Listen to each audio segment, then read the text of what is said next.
Hello. Yes, Alison Arngrim in the living room. Oh my God, at 1:30 at Prairie time. Look at this one. Look at this one. It's so many different colors. It's like red, white, and blue. It's all the little flowers. This is lovely. I shipped out some bonnets the other day. They should be arriving. Oh, more to do, more to do. And if you live in like Australia or the Netherlands or France or the UK, I think the postage thing is fixed on the store.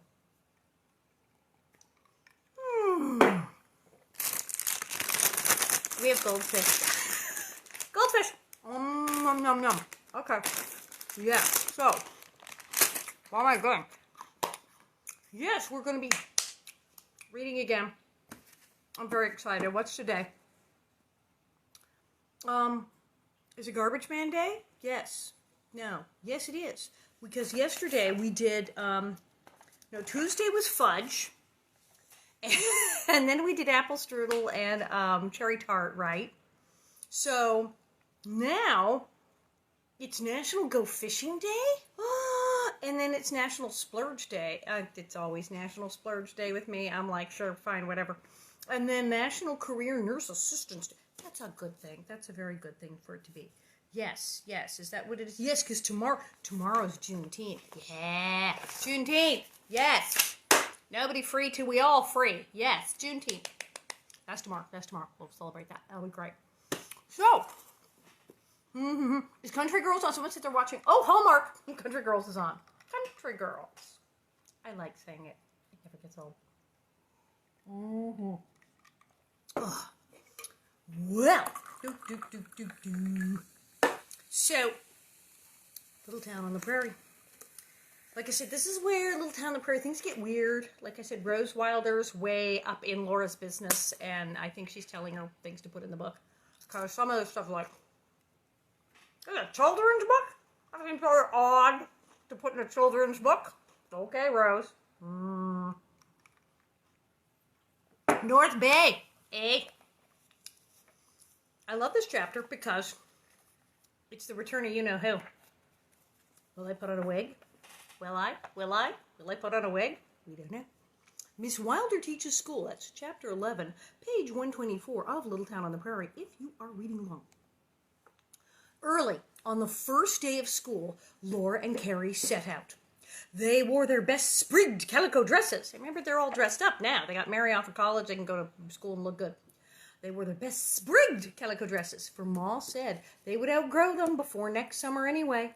They carried their school books under their arms, and Laura carried their tin dinner pail, which did not have Kentucky Fried Chicken in it like on the show. The coolness of night still lingered in the early sunlight. Under the high blue sky, the green of the prairie was fading to soft brown and mauve. A little wind wandered over it, carrying the fragrance of ripening grasses and the pungent smell of wild sunflowers. All along the road, the yellow blossoms were nodding, and in the grassy middle, they struck with soft thumps against the swinging dinner pail.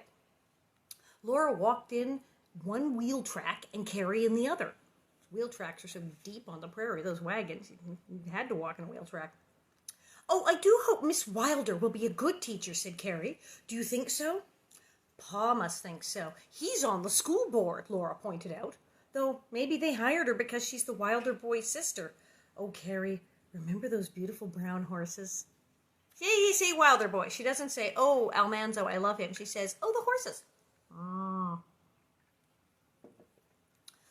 Yep. Oh, yeah. When she wrote this in the 30s, Rose, that's what I'm saying. Now, Rose, obviously, she's heading the point, but boy, Rose got pretty bossy about them books when she'd grown up, I'll tell you.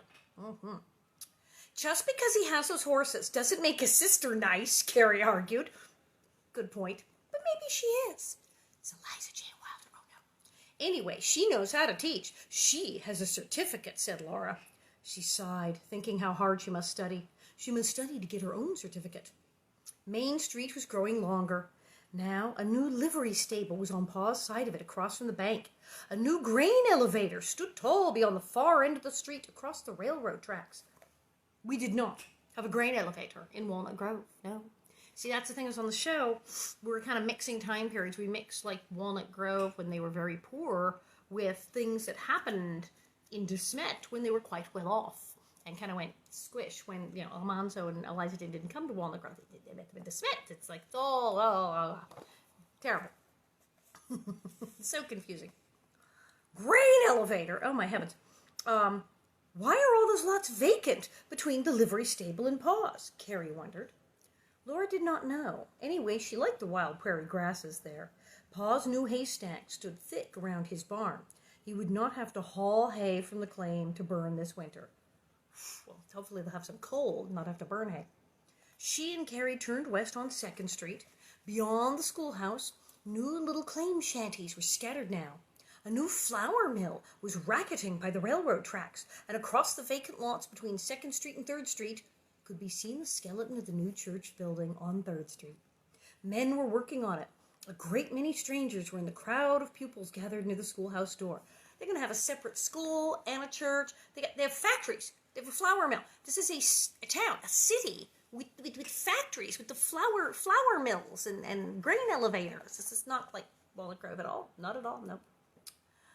Great many strangers were in the crowd of pupils gathered near the schoolhouse door.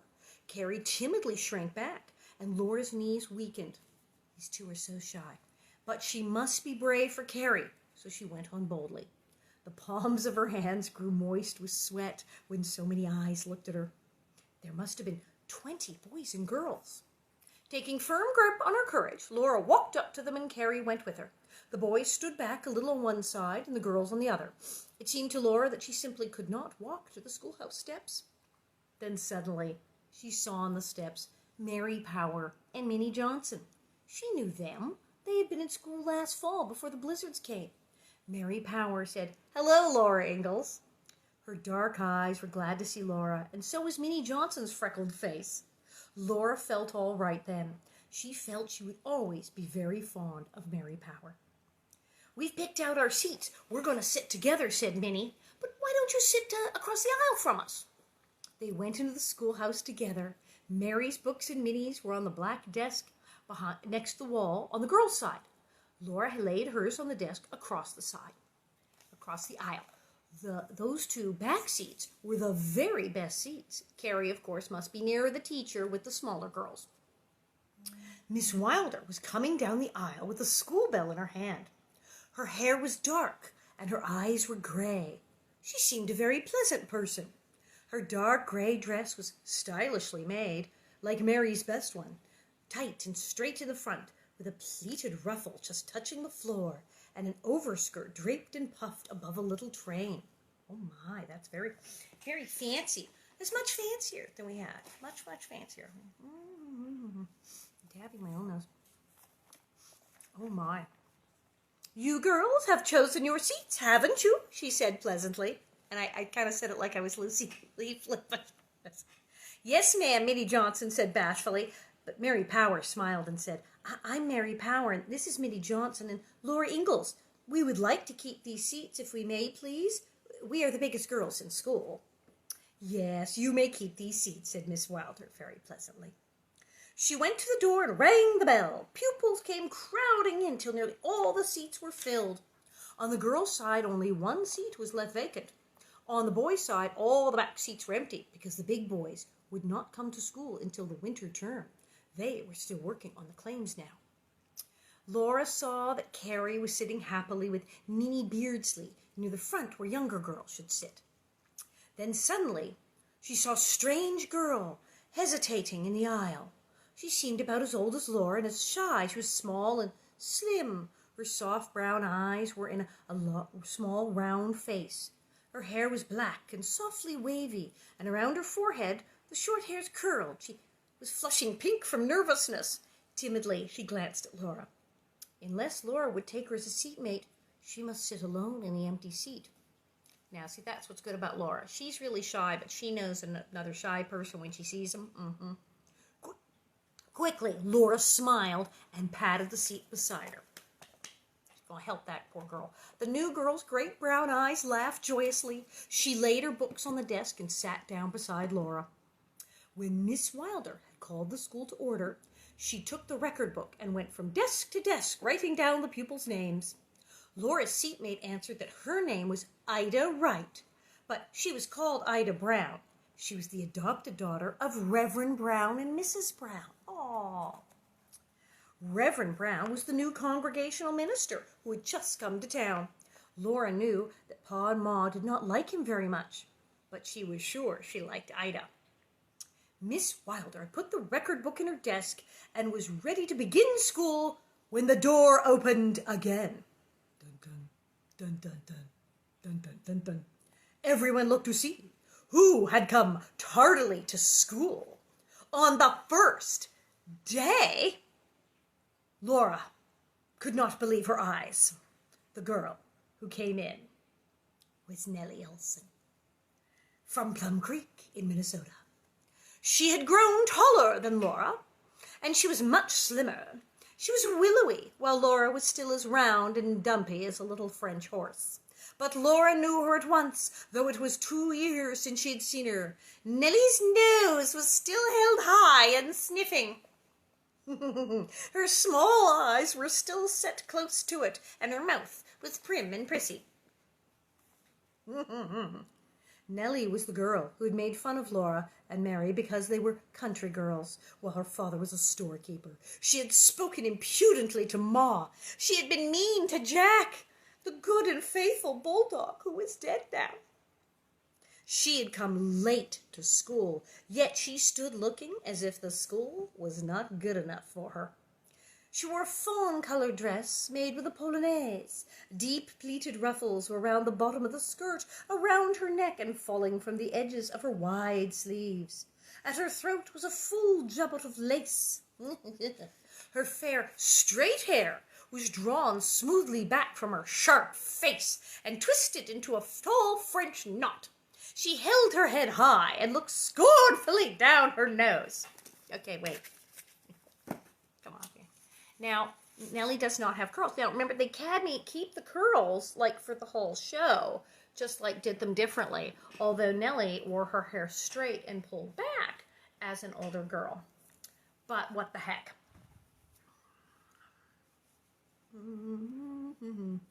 Oh, yes, there we are. So we'll just pretend that, we'll tuck it behind the ears here. Yeah, get that behind the ears look. There we go. There, that's it. Now, because I had to. You know, we gotta do it. Okay, there is a picture, and look, she looks just like she's all snooty pants. Beautiful dress, the lace and the whole bit. And the poor look on the poor Laura's face. She's like, what are you doing here? And Nellie is still... I would like a back seat, if you please, she said to Miss Wilder. And she gave Laura a nudging look that said, get out and give me that seat. Laura sat more solidly and firmly where she was and looked back at Nellie through narrowed eyes. Everyone else looked at Miss Wilder to see what she would do. Miss Wilder cleared her throat nervously. Laura kept on looking at Nellie till Nellie looked away. She couldn't hold that stare. That's good. She looked at Minnie Johnson and said, nodding toward Minnie's seat, that place will do. Will you change, Minnie? Miss Wilder asked. But she had promised that Minnie might sit there. Slowly, Minnie answered, yes, ma'am. Slowly, she picked up her books and went forward to the vacant seat. Mary Power did not move, and Nellie stood waiting in the aisle. She would not go around to the place that Minnie had left. Now, Mary, Miss Wilder said, if you'll move over and make room for our new girl, we'll all be settled. Mary stood up. I'll go with Minnie, she said shortly. I'd rather. Nellie sat down smiling. She had the best seat in the room, and the whole desk was for her own use. And she's like happy about it, because she's so awful. She doesn't even realize that the reason she's just got a whole seat to herself is not because she's special, but because everyone hates her and no one wants to sit next to her. It's like, oh, look, I got my own seat. Yes, because you cleared the room. You cleared the room, lady, because you're so horrid that nobody wants to sit next to you in school. That is why you got a whole seat to yourself. Yep. Because she's vile. I have to put my bonnet back on. Where's my bonnet? Yes, it's like this. Yes, because Nellie is more prissy pants and bonnety now, so I'll wear this. Dum-dee-dum-dee-dum. That's fun. Whole desk for own use. I have my own desk because everyone hates me. No one will sit with me. Laura was meanly glad to hear her tell Miss Wilder for the record book that her father was living on a claim north of town. So Nellie herself was a country girl now. Ha! Then suddenly Laura realized that Pa was moving to town for the winter and she and Carrie would be town girls. Moo-ha-ha! Revenge! Miss Wilder rapped the desk with her ruler and said, "Attention, boys and girls." Then she made a little speech, smiling all the time. She said, "Now we are all ready to begin the school term, and we're all going to do our best to make it a success, aren't we? You know, you are all here to learn as much as you possibly can, and I am here to help you. You must not look upon me as a taskmistress, but as a friend. We are all going to be the very best of friends, I'm sure." The small boys were squirming, and Laura wanted to. She could not look at Miss Wilder smiling any more. She only wished that Miss Wilder would stop talking, but Miss Wilder went on in her smiling voice. "None of us would ever be unkind or selfish, will we? I am sure that not one of you will ever be unruly, so there need be no thought of punishments here in our happy school. We shall be friends together and love and help each other." Okay, so she says it's going to be fun and there's no punishments, but it kind of sounds like a cult. It kind of sounds like Miss Wilder's going, and we're all going to be happy forever and ever. I think Miss Wilder's like a little creepy. Then at last she said, "You may take out your books." There were no recitations that morning, for Miss Wilder was sorting the pupils into their classes. Laura and Ida, Mary Power and Minnie, and Nellie Oleson were the only big girls. They were the most advanced class in the whole class until the big boys would come to school. They were the oldest in the whole room. At recess, they stayed in a group, getting acquainted. Ida was as warm and friendly as she looked. "I'm only an adopted child," she said. "Mother Brown took me out of a home, but she must have liked me to do that, don't you think so?" Poor girl. It's like, I'm only an adopted child. It's horrible. "Of course she liked you. She couldn't have helped it," Laura said. She could imagine what a pretty baby Ida must have been, with her black curls and big laughing brown eyes.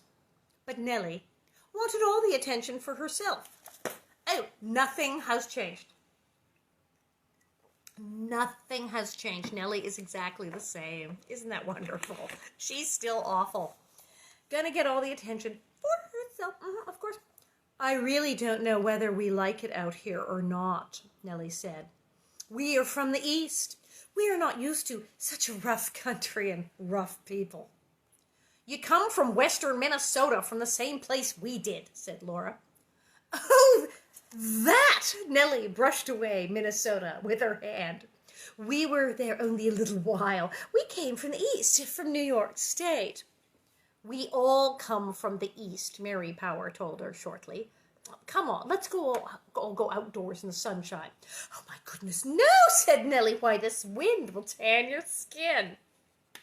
They were all tanned, but Nellie, and she went on airily.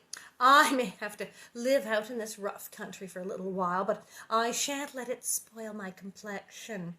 In the East, a lady always keeps her skin white and her hands smooth." Nellie's hands were white and slender. There was no time to go outdoors anyway. Recess was over. Miss Wilder went to the door and rang the bell. At home that night, Carrie chattered about the day at school until Pa said she was talkative as a blue jay.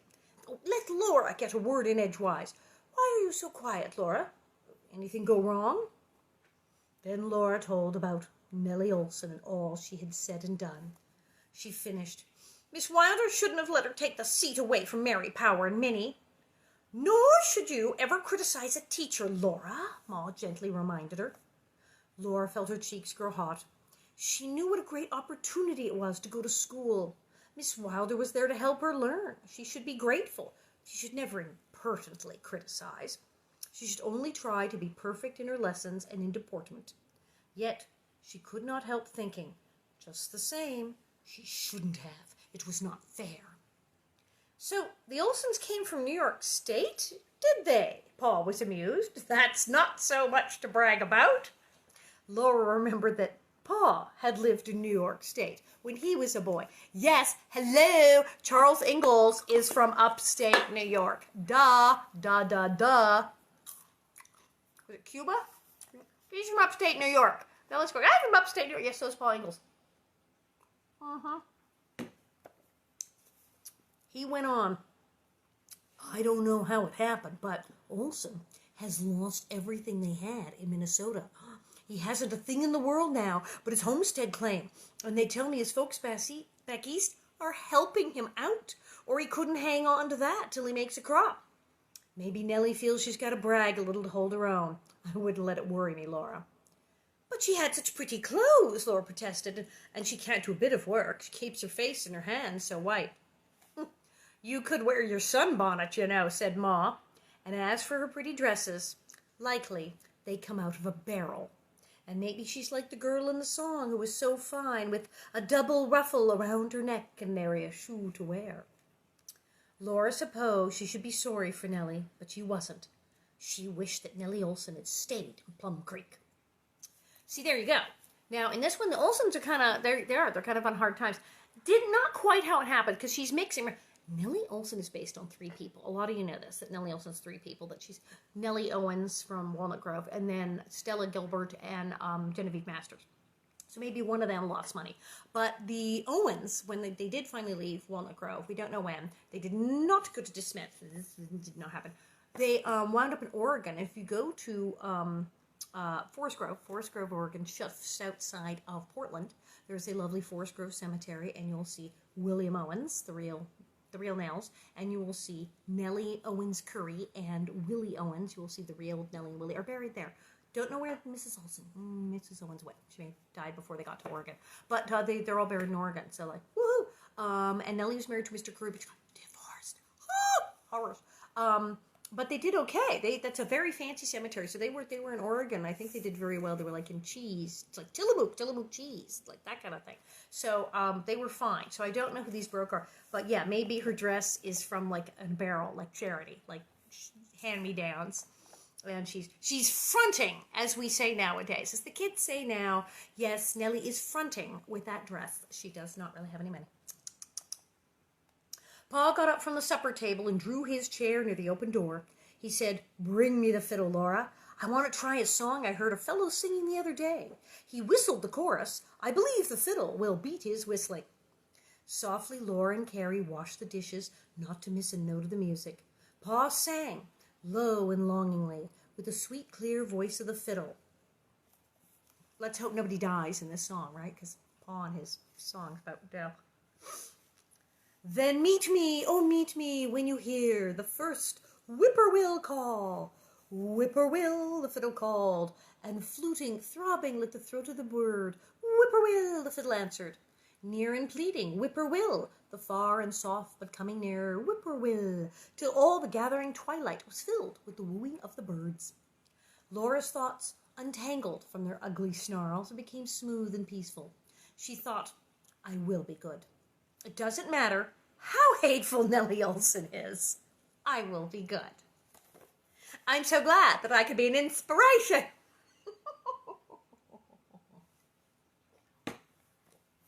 I don't know where the heck this girl that she's fighting with here, this incarnation of Nellie, is, I guess, Genevieve? I don't know. People probably know this more than I do. It's either Stella Gilbert or Genevieve Masters, whoever it was. I think it's Masters, who lived in DeSmet and was awful. So, meanwhile, Nellie Owens is in Oregon making cheese. Well, one more. That went so quick. I'm going to read Snug for Winter.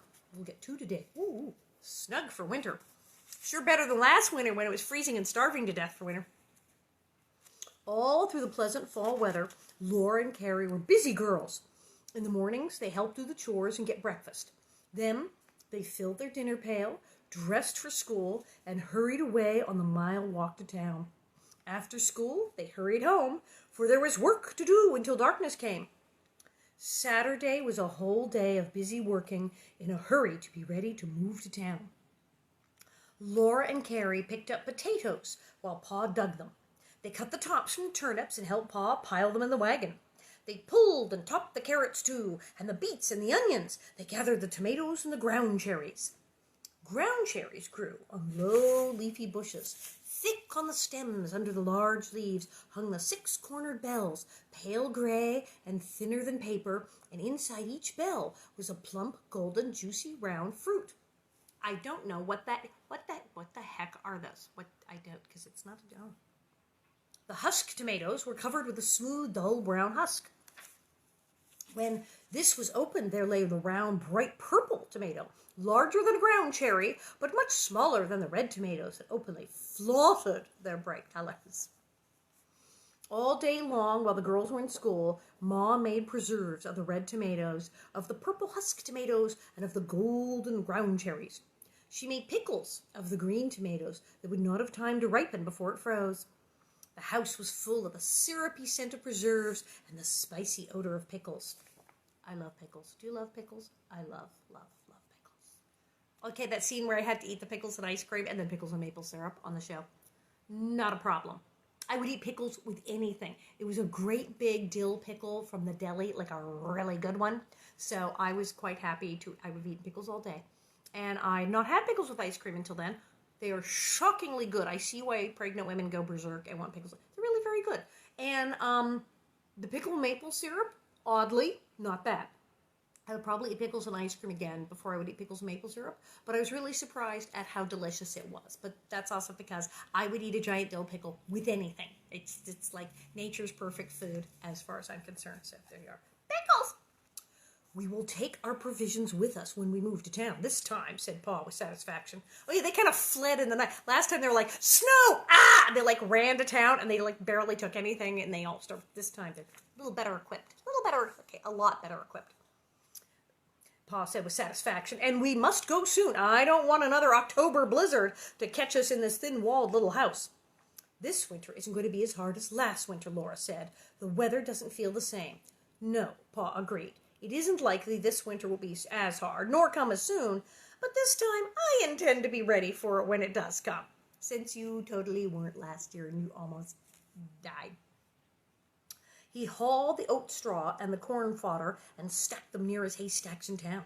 He hauled the potatoes and turnips and beets and carrots and stored them in the cellar of his store building. Okay, right there, that's like 10 times the food they had all winter last time. Then, busily all one Monday evening and far into the night, Laura and Carrie helped Ma pack clothes and dishes and books. Oh yeah, they had like one coat and a couple of sweaters and like a jar of pickles and one bag of potatoes last winter. It's terrible. It was then that Laura discovered a secret. She was on her knees, lifting winter underwear out of Ma's bottom bureau drawer, and under the red flannel she felt something hard. She put on her hat, and she reached in and drew out a book. Going through the bottom drawer of your mom's underwear and finding a book that she has hidden under her long johns. Generally, in every century, this is a bad idea. If you go in through your mom, that bottom drawer where mom hides stuff, no. Even in the 1800s, no. Don't go through your mom's bottom underwear drawer and find secret books. She found a book. It was a perfectly new book, beautifully bound in green cloth with a gilded pattern pressed into it. Laura, going through her mom's stuff. No, don't do this, Laura. Don't do it. The smooth, straight, gilt edges of the pages looked like solid gold. On the cover, 2 curving scrolls of lovely fancy letters made the words, Tennyson's Poems. Ooh. Laura was so startled and so amazed by this rich and beautiful book hidden there among the flannels that she almost dropped it. It fell open on her hand. Oh, it fell open. Yeah, I bet that's what Laura told her mother when she caught her reading it. I saw it in the drawer, and the next thing I knew, it fell open. That is why I was reading your secret book. Totally. What do you guys say? Oh, there you all are. It fell open. Just fell right on open. Yep. That's totally what happened. In the lamplight, that you just happened to have a lamp ready, like leaning over the book that magically fell open. In the lamplight, killing me here. In the lamplight, the fresh, untouched pages lay spread, each exciting with unread words printed upon it in clear, fine type. Straight, thin, red lines enclosed, each oblong of printing, like the treasure it was, and outside the red lines were the page's pure margins. Near the bottom of the left-hand page was a short line in larger type, the Lotus Eaters. Courage was the first word under that, and breathlessly Laura read. Courage, he said, and pointed to the land. This mounting wave will roll us shoreward soon. In the afternoon, they came unto a land in which it seemed always afternoon. All round the coast the languid air did swoon, breathing like one that hath a weary dream. Full-faced above the valley stood the moon, and like a... Laura stopped aghast. Suddenly, she had realized what she was doing. Ma must have hidden this book. Laura had no right to read it. Quickly, she shut her eyes and shut the book. It was almost more than she could do, not to read just one word more, just to the end of that one line. But she knew that she must not yield to one tiny bit of temptation. She put the book where it had been, between the red flannels. She put the flannels back into the drawer, shut the drawer, and opened the drawer above it. Then she did not know what to do. Okay, well, you weren't packing Ma's red flannels. You were totally going through her stuff, and you found a book. But why is Ma hiding, like, Tennyson's poems? I mean, they're not dirty, for heaven's sakes. It's not like a diary. Maybe like Pa gave it to her when they got married or something, like romantic. I don't know. She should confess to Ma what she had done. But instantly she knew that Ma must be keeping the book hidden for a surprise. Oh, that's right. Is it a new book? Is it a present? We don't know. She thought swiftly, and her heart was pounding hard, that Pa and Ma must have bought the book in Vinton, Iowa. They must be saving it for a Christmas present. A book so rich and fine, a book of poems, could only be a Christmas present. And Laura was the oldest girl at home now. It must be a Christmas present for her. If she confessed to Ma, she would spoil their Christmas pleasure that they were looking forward to. Pa and Ma would be so disappointed. It seemed a long time since she had found that book, but really, it had only been a moment. Ma came in hurriedly and said, I'll finish in here, Laura. You go to bed now. It's past your bedtime. Yes, Ma, Laura said. She knew that Ma had feared she would open the lower drawer and find the book. Never before had she kept a guilty secret from Ma, but now she did not say a word. After school next day, she and Carrie did not take the long walk to the claim. Instead, they stopped at Pa's store building on the corner of 2nd Street in Maine. Pa and Ma had moved into town for the winter, much less of a walk from school.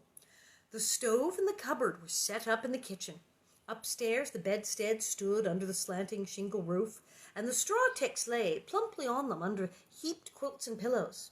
Making the beds was all that Ma had left for Laura and Carrie to do, and Laura was sure that the Christmas book, Tennyson's poems, was hidden in Ma's bureau drawer. She would never look to see, of course. Yet every time she saw the bureau, she could not help thinking, full-faced above the valley stood the moon, and like a... Oh, no. Like a what? She would have to wait until Christmas to learn the rest of the lovely poem. Courage, he said, and pointed to the land. This mounting wave will roll us to shoreward soon. In the afternoon, they came unto a land which it seemed always afternoon. But it did not seem to Laura that Christmas was soon. Downstairs, Ma had already made the big storeroom neat and pleasant. The heater was polished, the curtains hung fresh at the windows, the clean little rag rugs lay on the swept floor. The 2 rocking chairs were in the sunny corner. Mary's was empty. So sad. Often Laura missed Mary so much that she ached. But it would do no good to speak of it. Mary was in college, where she had so wanted to be. A teacher had written Pa that she was well and making rapid progress. Soon she would be able to write a letter. Oh, it's so exciting. So no one spoke of the emptiness they all felt now. Quietly and cheerfully, they went about getting supper and setting the table. And Ma did not know that she sighed when she said, Well, we are all settled, snug for the winter. Yes, Pa said, this time we are well fixed for it. They were not the only ones who were ready. Everyone in the town had been preparing. The lumber yard was stocked with coal. The merchants had stuffed their stores full of goods. There was flour at the mill and wheat in its bins. Hey, they got a flour. They didn't have a flour mill last year, didn't they? That's right. They had to go hope that they got flour and got wheat on the train and grind it in a coffee mill. Mm-hmm. So now they're much more equipped. And everyone was so terrified after last winter, they really stocked up. Flour at the mill and wheat in its bins. We will have coal to burn and something to eat all winter if the trains can't get through, Pa gloated. It was good to feel so safe and prospering, with food enough and fuel enough so they need not dread hunger or cold. Yet this winter, even if the trains don't get through, they have enough food and enough coal and heat. Now, mind you, of course, it's not going to be that bad. Trains probably get through, but they're totally ready to go. Laura missed the pleasant long walks to school. She missed the pleasant long walks to school and back. She delighted in them, but now there was no hurry in the mornings, and she had no chores to do. Pa did them all, now that he had no farm work, and the shorter walk was better for Carrie. School's across the street, and they picked the garden. It's all been pickled, and so they just, it's weird. It's oh, well, get up and go to school. No chores. Pa and Ma and Laura were worried about Carrie. She had never been strong, and she was not recovering from the hard winter she should. Remember, they all got malnutrition and vitamin deficiencies and almost died. It was kind of bad when she was really young. They spared her all but the lightest housework, and Ma coaxed her appetite with the best there was to eat. Still, she was thin and pale, small for her age, and spindly. Her eyes were too large in her peaked little face. Poor little thing. Often in the mornings, though the walk was only a mile and Laura carried her books, Carrie grew tired before they reached the schoolhouse. Sometimes her head ached so badly that she failed in her recitations. Living in town was easier. It would be much better for Carrie. Let's stop there. Wow, Carrie's anemic or something. She's not really well, poor little thing. Carrie did do okay. Carrie grew up and was quite healthy, and she got married, and she actually married a guy in South Dakota who was part of the creation of Mount Rushmore. Mount Rushmore. If you go to Mount Rushmore and you read about all the people who were involved in Mount Rushmore and how it got named and why it got built and it's Carrie's husband, and she worked in a claim office actually in South Dakota, when people mining claims and stuff. She was a real estate agent, very successful.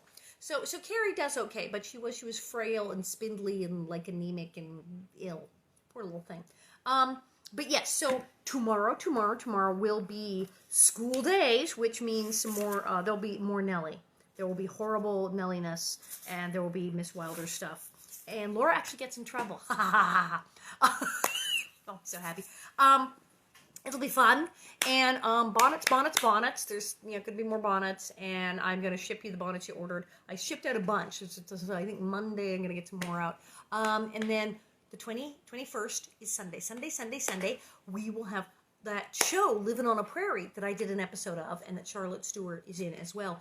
The wonderful Pamela Bob, very funny lady. So that's on Sunday, and there's a whole, Dean Butler and Karen Grassley and Wendy and Pam Roylance and me and everybody, Hersha, Mrs. Garvey's and Dan McBride, who I hit with a chicken, everybody. So, yes, it's marvelous. A whole bunch of us, big Little House reunion online, Sunday. Benefit for the Actors Fund. Yay. And then over there, at the part of the living room, on the 25th, Thursday the 25th, I will be doing my show. And you can go to stageit.com. It'll be fabulous. Yay. So, wash your hands and wear your masks and be nice to each other. And, see you tomorrow.